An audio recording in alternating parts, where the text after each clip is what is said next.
โอเคบ้านนี้เปิดขับภาพมากก็อยู่บ้านของเบาเจ็บพี่น้องเอ้ยนี่เฮือนเบาเจ็บทั้งพี่มื้อนี้ว่าสิพาเบาเจ็บไปเบิ่งรถเนาะครับได้ เบิ่งรถ สบายดีเด้อ สบายดีเด้อทักทายสบายดีเบิดสุขคนมื้อนี้เบาเจ็บไปจังได๋มื้อนี้เบาเจ็บ ว่าสิไปเบิ่งรถเพราะว่ามีงบจากผู้ใหญ่ใจบุญแล้วมีเงินฝากเงินมาให้ ให้ไปเบิ่งรถแล้วก็คันถึกใจก็ดาวเลย ได้ บางทีผู้ใหญ่เพิ่นคันมีเงินก็เพิ่นก็สิสมทบมาแต่ละเดือน ได้เงินเดือนเฮาก็เฮาสิสมทบนำกันนั่นแหละ อดอ้อมไป เด้อ สะพานน้ำแห้งน้ำเนาะว่าเจ็บเนาะ ได้ไป เลยไปเดินทางมานี่สบายดีเด้อนี่พี่ชายบ่เจ็บ พี่ชาย แต่ก็บ่เจ็บ มาสิจับกล้องให้เดินทางต่อพี่น้องเอ้ยบ้านนี่ ไป ใกล้เติมเลยนี่ บ่ฮู้ว่าสิฮอดจักโมงเมื่อในทำเบิ่งค่ำเลยขับก็บ่เป็นหยัง เด้อ บ่เป็นหยัง รถใหญ่บ่ย่านบ่ได้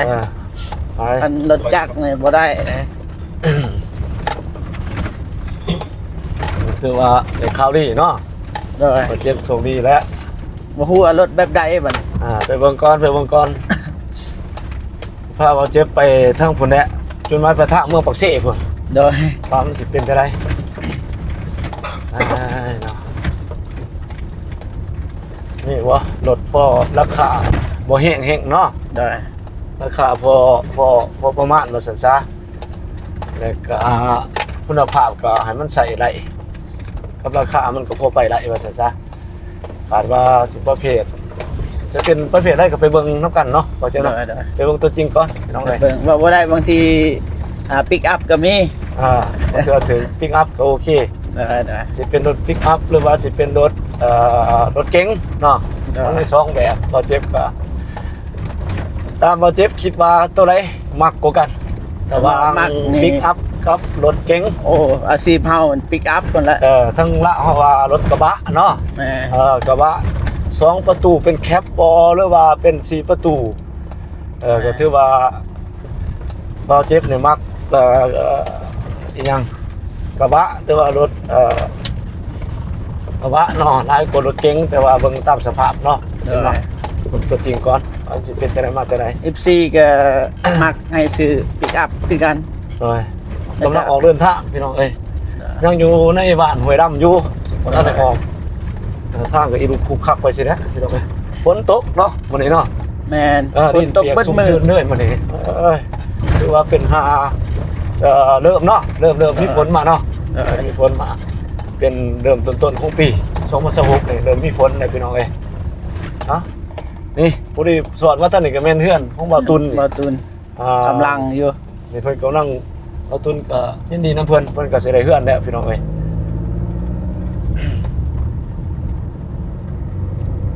ไปเบิ่งดินมื้อนั้นก็บ่ทันได้ เขาลงไปลุ่มพุ่นเนาะ ลง เราเริ่มมาเฮ็ดอยู่ลุ่มเนี่ยโอ้ทุบเนี่ยน้ำบ่ท่วมบ่ล่ะบัดนี้ ท่วมแน่นอน อย่าแต่น้ำท่วมต้องเฮ็ดสูงๆหน่อยเด้ มันต้องมีบ่อนระบายน้ำ ต้องถมเลยก็ต้องหาท่อระบายไป ทางก็เริ่มเพแห้งแล้วทางซอยหมู่บ้านนี่ นะคันแบบว่าเก็บกันนี่คือสิได้อยู่เฮ็ดแปลงเส้นทาง งบสมควรได้บ่เจ็บงบประมาณก็หลายสมควรได้คันเราเฮ็ดทาง บ่คันตามเอาเจ็บขึ้นตัวอย่างว่ามีไผ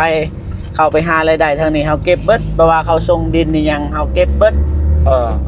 มันก็สิได้ มีเงินมันนี่เฮือนบ้านนง โอ้หลังใหญ่แท้บ่เอานุ่งเจิงเคิงอยู่ จะเงินเนาะ มาดูโฮมกันเบิดทีมงานสายบุญทีมงาน ไปออกเดินทางพี่น้องไม่แต่ว่าสิถ่ายเป็นช็อตเอาบ่ได้มีจุดสนใจเฮาก็สิถ่าย โอเค ไป อ่า ออดแย่เลย อ่า ไปขึ้นบัดนี่ ด้วยบาทนะ ลุย เอาลงเซแล้วบาทนะ ไป ปกติเราต้องไปแต่เช้านะฮะเอาผิดกับค่านั่นค่านี้เนาะ จัก คือว่าความพร้อมได้แหละบ่เจ็บคิดคิดว่าบ่เจ็บหันโอ้ยเอาในคลิปเลยซะ บ่เป็นหยัง คิดว่าบ่เจ็บหันสิไปก็บ่ฝนบ่หรือว่าจะได้ก็บ่ได้ นะ คือว่าจะได้เนาะคือว่าเห็นเม็ดๆอยู่บ้าง ที่จริงแล้วคือฮู้นั่นแหละน้องแบบ ทีมงานนี่ไปสาตลอดนะ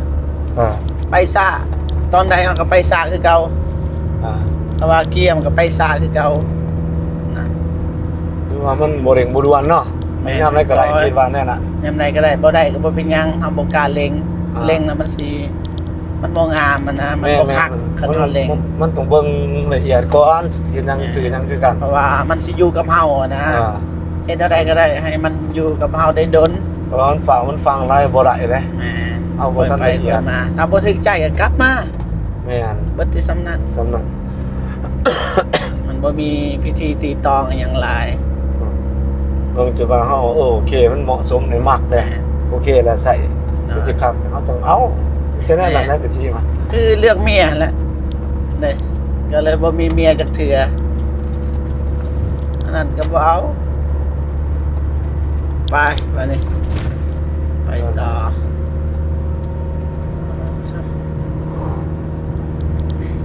มันว่านี่ก็ได้ก็ จัก ว่า ชั่วโมงขี่ไปปากเสียใหญ่ ชั่วโมงป้ายนะ2ชั่วโมงพุ่นแหละครับว่าเฮาขี่ธรรมดาขี่บ่ บ่ ไหว ขี่ซ้ำนี่ ขี่ซ้ำนี่ก็เกือบชั่วโมงป้ายกับ2พุ่นแหละ มันมีบอลขี่ลายได้อยู่เทิงขี่ลายได้เฮาต้องไปช้า แล้วมันมีบอนพุ่นแหละไปฮอดเมื่อปากซองเลยมันสิทางสะดวกแล้ว อ่า เฮาขี่ไว้ได้บัดก็จังซี่นี่มันก็ ปุ๊บรถอาย บ่ลงคุงคัง จ่ายเบิดแล้วว่าค่ารถอาย อ้ายก็ยังล่าโฮกัน ดาวคือกัน แม่นมันยังหลายเติบคือกันนะอ้ายก็ได้สู้ไปได้เฮ็ดจังได๋ช่วงนี้ก็เฮ็ดกาแฟคิดว่าสิได้เงินแน่บ่ได้อันนี้กาแฟก็บ่ได้เว้ยยากเลยเงินยาก ยากอีหยังก็ยากเบิด มันบ่ง่ายคือเราคิดแต่เฮามัน ถ้ากีบเฮาหลักล้านก็เพราะว่า เออ อันนี้หลักร้อย แล้วก็พันกับว่าเฮามันก็สิว่าได้เงินนำตัวนี้มันก็ได้เล็กน้อยพอได้ใช้น้ำมันรถนั่นแหละเรื่อง YouTube เนาะ แม่ ก็พอมันสิได้ร่วงได้ ที่ หลาย จริงเฮาได้ซอยเงินทามาได้ ก็พอได้แบ่งปัน อยากแค กั ป นไป ปกตินี่ไผโทรหาน้องนี่น้องที่แคปไปเขาเบิ่งนี่รายได้ว่ามันบ่ได้อีหลีบ่ได้เขาเจ้าก็ฮู้ อ๋อมันได้ คันคนดัง น้อย ว่าคนดังอิหยังเขาแบบเขาเบิ่งแบบหลักแสนหลักล้านหรือว่าหลักหมื่นนี่50,000ขึ้นนี่โอเคก็พอมีเงินอยู่ พอได้ใช้แม่น เออ เฮาก็พอได้ว่าช่องทางตัวนั้นบ่แม่นเฮาสิได้เงินดอกมีแต่ว่าเฮาหวังมาไปช่วยเหลือกันซื่อๆเนาะไปแบ่งปันน้ำใจให้กันซื่อๆ ยามใดว่างก็ไป เออ บ่ว่างก็เดี๋ยวว่ากัน หนทางตัวนี้เขาก็ประกอบอาชีพทั้งอื่นพอได้กินน้ำอันนี้คืออายสิได้ยังหาเอาทั้งอื่นพอได้ตัวนั้นถือว่าเป็นช่องทางในการเอาเฮ็ดบุญตัวนั้นได้เด็กน้อยก็แบ่งปันกันไปซื้อนั่นซื้อนี่ไปตอนไปฝากกัน เชื่อว่าบุญบาปมีอยู่จริงอ่ะเชื่อปะ แม่นความดีมันก็แม่นแน่แหละ เชื่อได้เพราะว่ายังเห็นคนเกิดมาใหม่นี่ไปเกิดบอนคนรวย แม่น บางคนเนี่ยเกิดอยู่ครอบครัวทุกอย่างบางคนก็ไปเกิดอยู่เมืองกะลืมอีกโอ้ แม่น เบิดเลย นั้นมันเอิ้นว่าบุญบาปเด้คุณงามความดีเด้การกระทำการกระทำ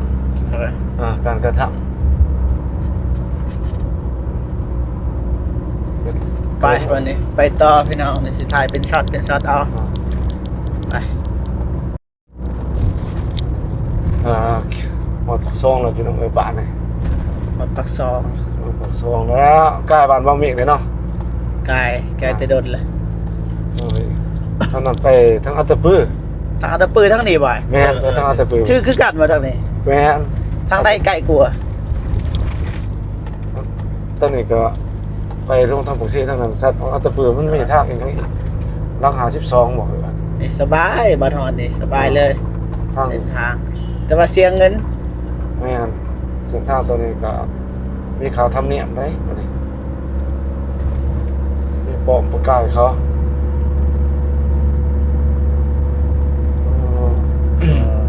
ครับผมเรื่องปักซองกับ ฝนตกคือกันอยู่นี่กับฝนตก ฝนตก มันเปียกอยู่ สภาพถนนทางก็ดีกว่าทั้งหมดถ้าแต่งจังน้อยเนาะ ได้ ดีกว่าหน่อยไว้จะรัดหน้าก็ได้ไหม ยังเมา ดีดิแต่นี่ส่วนนั้นรถกระบะเว้ยซั่นรถกระบะรถอีกอย่างไรทางฝั่งไทยเพิ่นเอิ้น ครับ ปิกอัพเนาะเพิ่นเอิ้นเนาะ อ่าเนาะนี่ตัวเมืองปากซอง เออ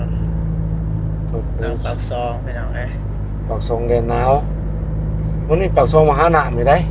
เนี่ย แข้งสวรรค์เขตบ่ได้แข้ง มีปากซอง อ่าตัวนี้ปากซอง รถ ท้ายขับรถ อู้ มัน คน ไม่การไม่งานกับรถเป็นซ้อนๆจังซี่แหละ เต็มเลย อ้าย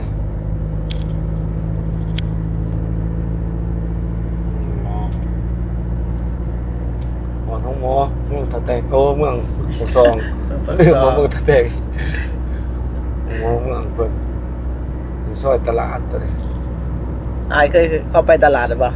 เคยเข้าไป2-3เทื่อนี่นะ เออ ก็พวกมันกันก็ตลาดเมืองตะแตงเขานี่แหละ แต่ว่าทางนอกเขางามเนาะเส้นทางครับ ทางซอยก็คือกันเพราะว่าเนาะก็บ่ดีปานใดว่าสมมุติจวดออกมาแล้วเว้ยวัยรุ่นเว้ยเจอวัยรุ่นวัยรุ่นแบบนี้แหล้ว คือว่าอยากมีสภาพโล่งๆด้วยแล้วทางมานี่ทางต้องคอยอีกบ่นี่เขาเอาแบบนี้เป็นยังบ่เจ็บ โอ้อย่าท คืองามแต่ว่าคันนี่ ำมันลอยอยู่แล้ว นั่นแหละ ลอยอยู่แล้วคันนี้รถคนดัง โอ้ข้างในสนุกสุดยอดแน่นอนมันจะ โอ้ได้สำนั้น เล็กสัตว์นะรถดูเขาเลยอ้าวมื้อหนึงสิอาจสิได้บ่เจ็บอัน โดย โชคดีมีบุญวาสนาเนาะ โดย ฟันไว้ก่อนบ่ไหลก็อยาแต่ว่าอย่างน้อยก็ฟันไว้เอาก็ไปหาให้มันถูกต้องเท่านั้นแหละว่าแต่บ่โสบ่โกงเขาเนาะ โดย สมมาอาชีพอะไปอ้าวอาชีพสอบหาโดยน้ำพักน้ำแห้งโอ้ขนาดภูมิใจขนาดใดเนาะ เกินเขาว่าภูมิใจนะ สุดยอดแล้วเอาคนชนบทเนาะคืออ้ายนี่นะคู่บ้านนอกคนหนึงนี่มาสันซาเนาะ โดย ในบ้านดังซ้ำพออยู่แต่ก็มีรถก็ว่าพอได้ขี่ก็ขอพวกก็โอเคนะซ้ำน่ะใช้ชีวิตแบบบ่เดือดร้อนบ่นี่สู้ไปกินไปตามภาษาบ้านนอกก็มีความสุขแล้วซ้ำน่ะ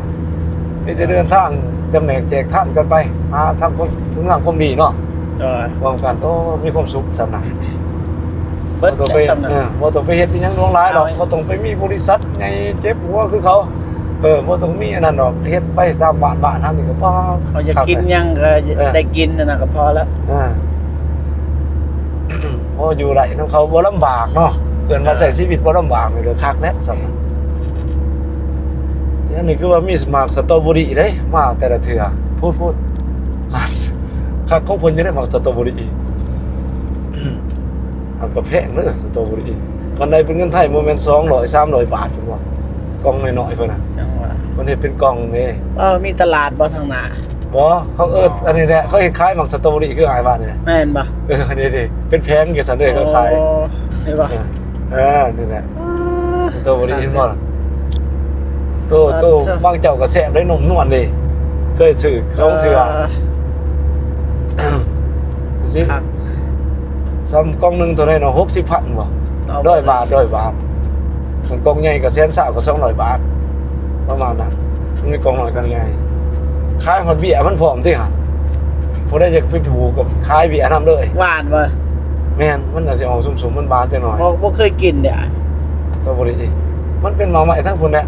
ทั้งต่างประเทศปัจจุบันทั้งบ่มีดอกต้นตำรับเขา มีแต่งาน เจอทางใดก็มีแต่งาน ดอ เบิ ก ดอู้ โอ้สะเทือนบ่ทีต้องเสีย สะเทือนหัวใจเลย อยู่บ่ได้ดอกบ่เจ็บนี่มันอยู่ก็หัวใจวายเลย ดังตึงๆๆๆแบบนั้น ไปบัดนี้ เดินทางต่อพี่น้องเอ้ยมาวันนี้ป้าต่างประเทศเซารถ3ล้อ มันมีตัวหนึงอ่ะ20บาทครับ26ตัวนึง30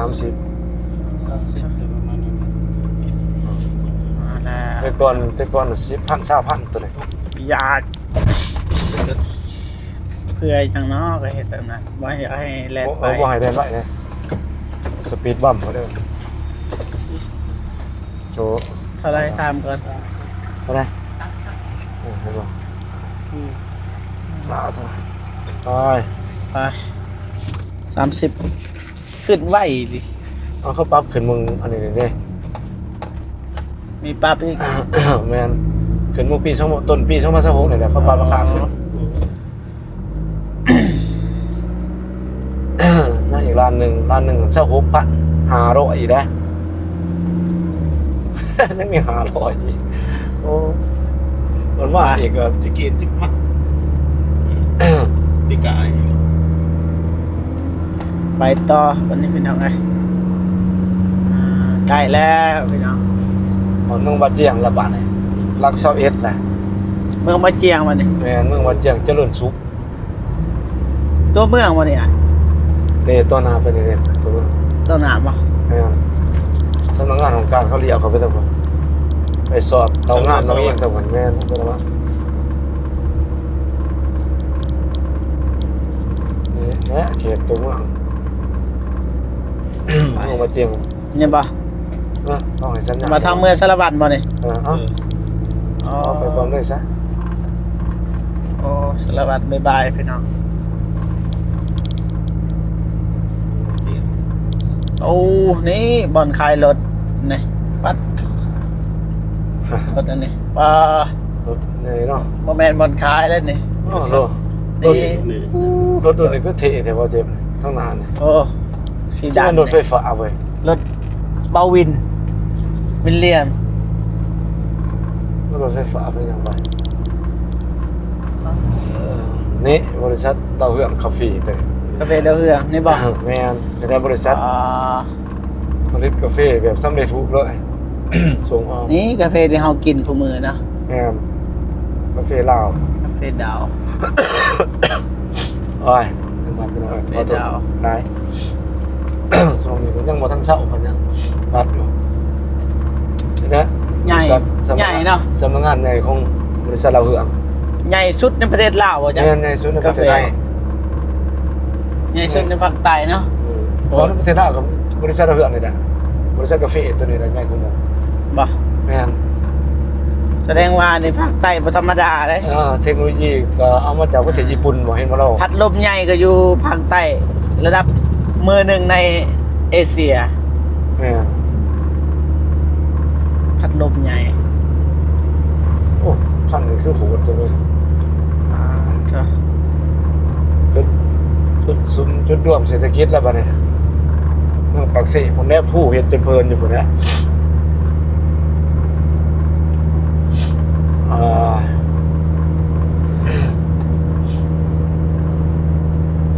ไป เขาก็สิฝนตกบ่คือจังรู้สึกว่ามันครึมๆเนาะ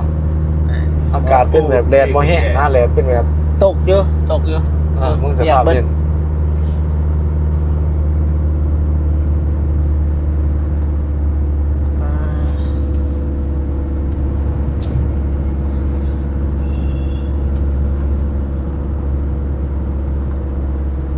ไปพี่น้องเอ้ยโอ้โหสิฮอดจักโมง นี่บ่เจ็บ ไปพี่น้องเอ้ยฮอดปตทแล้วไอ้ต้นปาล์มน้ำมัน ที่เขาเฮ็ดก่อนนะปตทเข้ามาในเบิดทางอื่นบ่ได้ใช้เลย คลองตลาดแล้วก็ อ๋อมันเบิดแล้วสำนี้นี่มีครบถ้วนนะห้องน้ำข้างนอกข้างน้ำมีพนักงาน แม่น กาแฟอเมริกาโน่ครบกาแฟยา เรื่องอะไรนะรถตายอยู่นี่ เอาเงินก่อน เอาไปสิ เติมน้ำมันน้ำมันให้อ้ายเพิ่นก่อนพี่น้องเอ้ย Amazon จิฟฟี่ อเมซอน ได้เลย อเมริกาโน่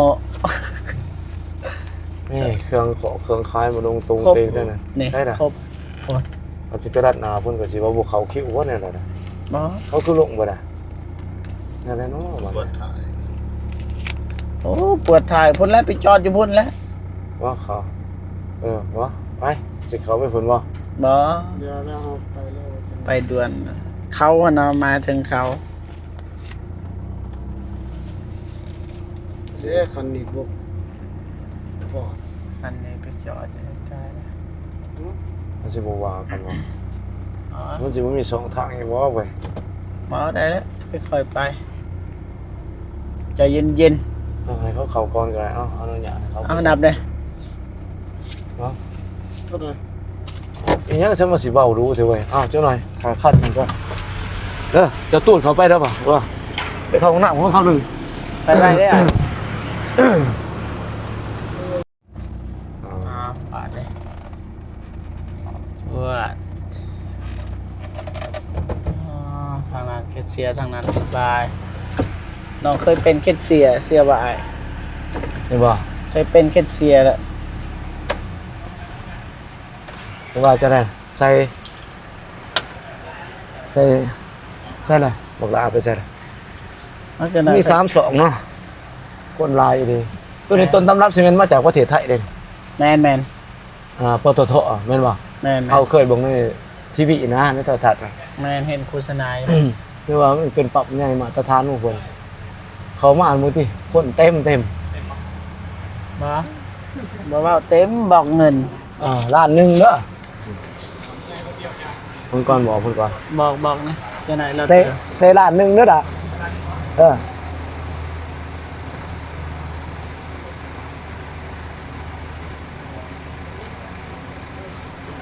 เดี๋ยวมัน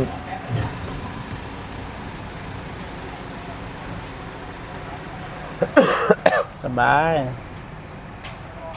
รถมันจะเว้ยบ่มาเอาของเฮาก็ยักอยู่สิเตะ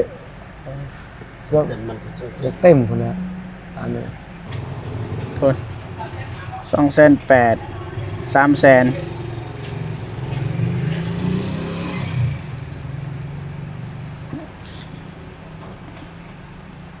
นี่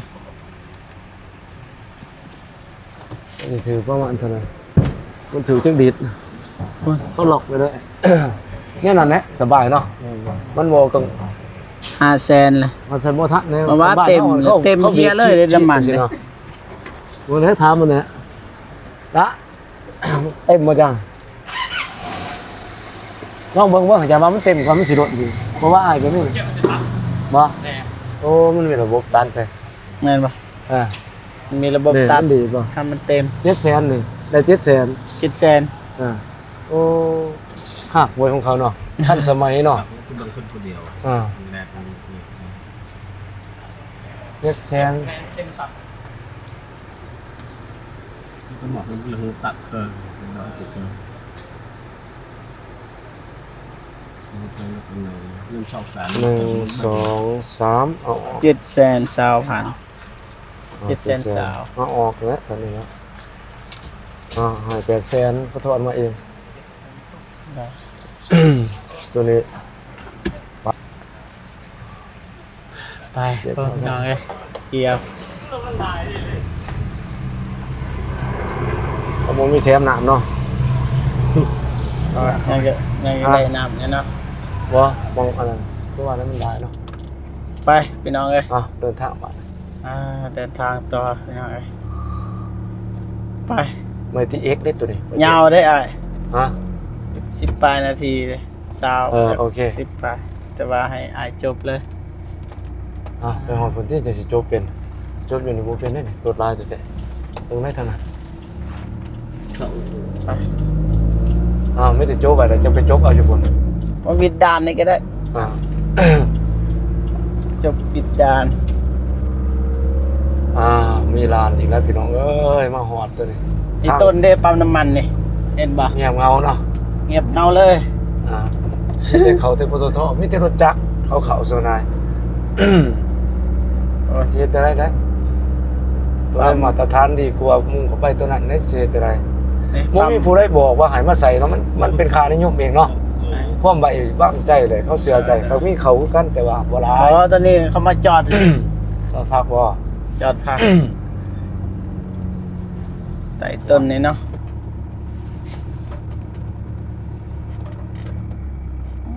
รถลายนี่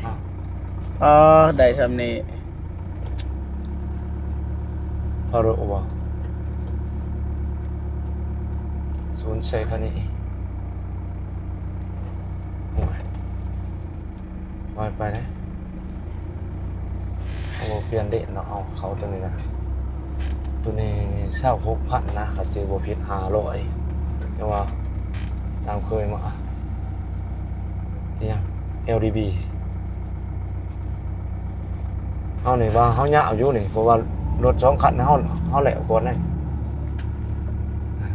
แม่นถ้าเฮามันแล้วมันก็แล้วเลยเฮา มันย่าเอาซื่อๆว่าเขาต่อแถวนี่ตัวนี้ยังหลายครับ มาใช้รถนี่ว่าเปื้อนเสียดายรถจะได้รถงาน รถบุ๊กไปบ้านนอกคือกัน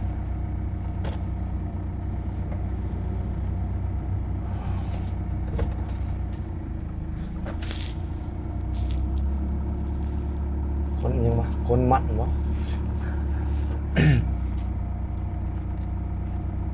อิตาเลียน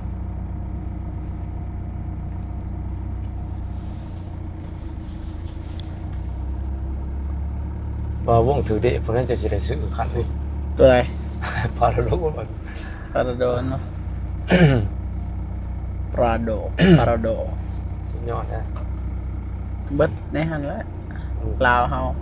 อยู่เวียงเลยเต็มแต่รถอันนี้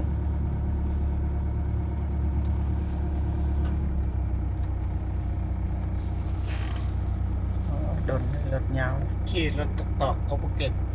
บ่บ่ จังหวะตัวนี้เขาก็ ต้องตอกบ่เก็บคนและเบื้องนั้น นี่เบิ่งรถจับ เขาฮู้เลยรถตอกเนี่ยมันอยู่เขตนี้ คนอยู่เขตนี้เขาบ่เก็บ แค่การเดินทาง แบบส่งเพื่อนจะสิกขับโบเจ็บแบบส่งหานเนาะ มันบ่ อืม อ๋ออย่างแบบนี้ เป็นแบบสมัยใหม่ โอ้ คื มี อกั แต่ น เหล็กก็ขึ้นบ่ได้ดอกโจรเนี่ยนะ นี่ไปเลยบ้าน ชีวิตนะเฮาได้บ่เนี่ยที่เฮาได้บ่ไหวนั่งคนได้หรือจักจะได้ยินต้องอดใจรอจังหน่อยนะฮะนี่มาจืด2จืด3จืดเลยคนนั้นเฮ็ดอย่างนั้นมีแต่โกนเอาเรื่อยมือเนี่ยอาจจะสิเด้อบ่ทันหัวจำเขามาจับเอาก่อนนะ รถอยู่นี่บ่ฮอด30ไอ้ 10,000 บ่ถามก่อน ซาปายอายมาเด้อ บ่ อายมาส่งมาเวียด26,500ยังว่ะถ้าชื่อบ่ผิดได้เขาสิทอดให้เฮาเองหรอก ลองถาม เขาทอดให้เฮาเองหรอก เจ้านั้นเขาทอด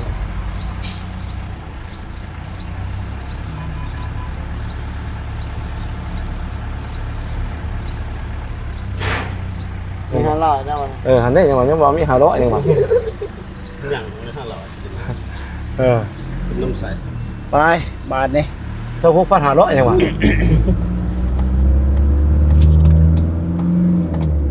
เดินทางต่อมาเลย ไป นี่เนาะเดี๋ยวหน่อยหอจุดมัน จบคลิปจบคลิปก็มีแต่พูดได้โมหานพูดซะจบนั่นแหละได้จบในรถเด้อก็ได้ลงไปแล้วก็จบ ได้ แล้วก็ว่าเจ็บถ่ายต่อมัน ได้แต่ว่าสิหยุดคลิปก่อน หยุดก่อน ได้ ตัวเบียด พาเท่าพี่น้องโอเคพี่น้องเนาะถือว่าฮอดจุดหมายปลายทางมันแต่ว่าสิเลาะไปเบิ่งพี่น้องเอ้ย ใจกลาง มันลูลาไทย โอ้ใจกลางว่าบักเส ได้เจอกันส้มต่อที่คลิปโอเจ็บแล้วก็ส้มต่อคลิปไอวงอีกพี่น้องเอ้ยเพราะว่าเฮาบ่ได้เมื่อง่ายพี่น้องเอาสิเลาะไปเลาะมาอย่างนี้แหละพี่น้อง